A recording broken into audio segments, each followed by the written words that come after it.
नमस्कार दोस्तों, स्वागत है आपका द पॉलिटिकल टेस्ट में और मैं हूं अजय सिन्हा। दोस्तों, आप लोगों को याद होगा कि हरदोई के गनीपुर गांव में किस तरह से बीएसपी के दलित बूथ एजेंट की निर्मम हत्या की गई थी। आप लोगों को अच्छी तरह से याद होगा और किस तरह से पीट पीट कर जो है वो बीएसपी के बूथ एजेंट थे यदुनंदन, उनकी पिटाई की गई। उसके बाद अस्पताल में उनकी मौत हो गई थी। उसके बाद उनका परिवार जो है वो दुखों के पहाड़ के नीचे आ गया। तरह तरह के सवाल उठे कि बीएसपी सुप्रीमो मायावती इस मामले में दखलंदाजी क्यों नहीं कर रही है।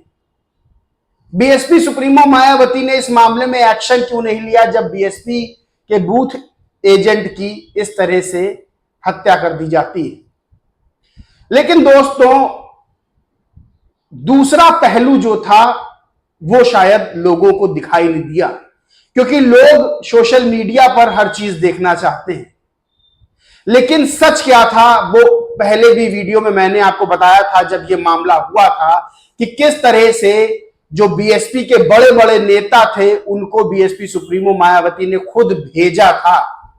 जो हरदोई के प्रत्याशी थे वो भी गए थे इस मामले में और इस पूरे मामले में गंभीर धाराओं में मुकदमा दर्ज करवाया गया था और बीएसपी सुप्रीमो मायावती ने खुद पीड़ित परिवार से बात की थी। दोस्तों आपको दिखाते हैं कि उस समय बहुजन कारवां नाम का एक ट्विटर पेज था। उसने लिखा था कि बसपा जिला अध्यक्ष, बसपा प्रत्याशी एमएलसी भीमराव अंबेडकर, बसपा कोऑर्डिनेटर नौशाद अली अस्पताल गए, परिवार से मिले और जो है उनको हर संभव मदद का भरोसा दिया। बीएसपी सुप्रीमो मायावती ने भी खुद फोन पर बात की थी पीड़ित परिवार से।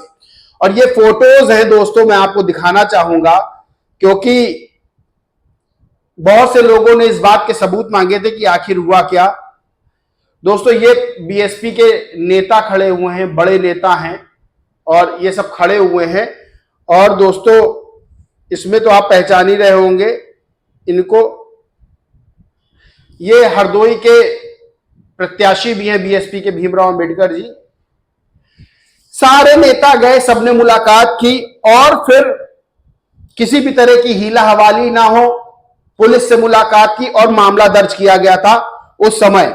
और किन किन धाराओं में दर्ज हुआ था और किन पे दर्ज हुआ था ये मैं बता देता हूं। दोस्तों, धाराओं की बात करूं तो 147, 148, 149, 302, 323, 354, 504, 506 और SC/ST एक्ट का भी मामला इसमें दर्ज हुआ था। वहीं किन दबंगों खिलाफ जिन्होंने हत्या की थी उनके खिलाफ मामला दर्ज हुआ था। सुमित उर्फ सुपिन शुक्ला, प्रवीण शुक्ला, राजीव शुक्ला, गिरजा शंकर, दुर्गेश, अल्पदीप, श्रवण और 4 अज्ञात के खिलाफ मामला दर्ज किया गया था। अब दोस्तों, इस मामले में कार्रवाई हुई है तगड़ी और कार्रवाई यह हुई है कि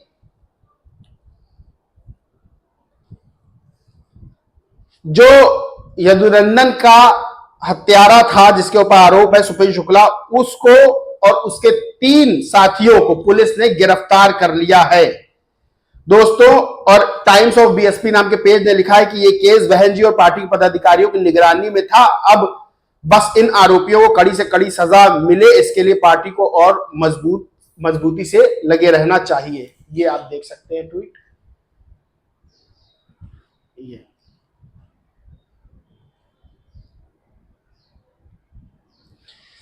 ये हत्यारा यदुनंदन का पुलिस की गिरफ्त में आ गया है और इसके 3 जो साथी थे, दबंग साथी, जो इस घोर अपराध में शामिल थे, उनको भी गिरफ्तार किया गया है।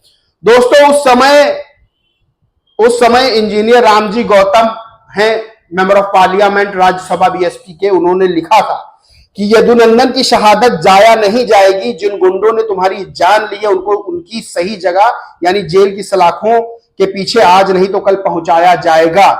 ये लोग कितना भी रोक ले, बाबा साहब का एक कारवां रुकने वाला नहीं। दबे कुचले गरीब लोगों की जान माल की सुरक्षा करना चुनाव आयोग को टैग किया था, आपकी जिम्मेदारी है। और ये ट्वीट है, ये भी मैं आपको दिखा देता हूं दोस्तों।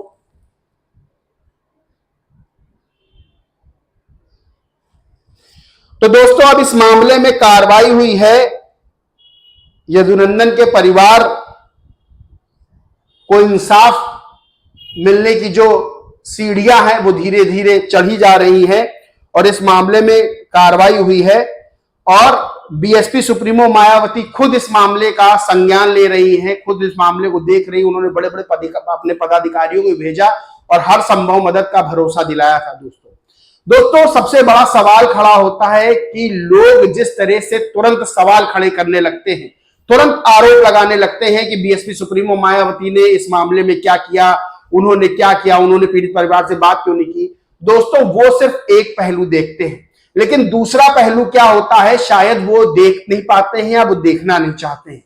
दोस्तों इस मामले में पूरी तरह से बीएसपी सुप्रीमो ने हर संभव मदद का भरोसा दिया, पीड़ित परिवार से बात की। आज उसी का असर है कि जो यदुनंदन के हत्यारे थे वो जेल की सलाखों के पीछे, जैसे इंजीनियर रामजी गौतम ने कहा था कि जेल की सलाखों के पीछे पहुंचेंगे, और वो पहुंचे। तो दोस्तों सबसे बड़ी बात यह है कि बिना जाने बिना समझे किसी भी बात को एक तरफा नहीं बोलना चाहिए। यानी आप दोनों पक्षों को देखिए, सोशल मीडिया पे बहुत ज्यादा कोई एक्टिव नहीं है, यानी BSP supremo Mayawati social media पे हर चीज नहीं लिखती हैं, हर चीज नहीं डालती हैं, तो इसका मतलब ये नहीं कि वो हर चीज का संज्ञान नहीं लेती हैं पदाधिकारी। दोस्तों कोई भी नेता हो, अगर उस नेता पर अगर आप आरोप लगा रहे हैं तो ये समझिए कि उस आरोप के पीछे की सच्चाई क्या है। नेता कोई भी हो दोस्तों, किसी भी राजनीतिक दल का हो, पहले आरोप लगाने से पहले आपको यह देखना पड़ेगा कि इस आरोपों की सच्चाई क्या है। और इस मामले में बड़ी कार्रवाई पुलिस ने भी की है, पुलिस ने गिरफ्तार किया है, जेल की सलाखों के पीछे उन हत्यारों को डाला है जिन्होंने बसपा के दलित बूथ एजेंट की हत्या की थी। और दोस्तों उम्मीद यही करते हैं कि सरकार और मदद करेगी उस पीड़ित परिवार की जिसका मुखिया छिन गया और जिस पे दुखों का पहाड़ दोस्तों टूटा है। तो इस मामले में बड़ी दोस्तों कार्रवाई हुई है और यदुनंदन के हत्यारों को गिरफ्तार किया गया है। अभी कुछ बाकी, उनको भी पुलिस गिरफ्तार करने का प्रयास कर रही है और जल्दी उम्मीद है कि उनको भी गिरफ्तार कर लिया जाएगा। दोस्तों इस पूरे मामले पर आपका क्या मानना है, क्या कहना है, कमेंट करके जरूर बताएं।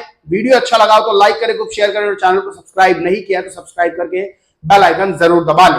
जय हिंद, जय भारत।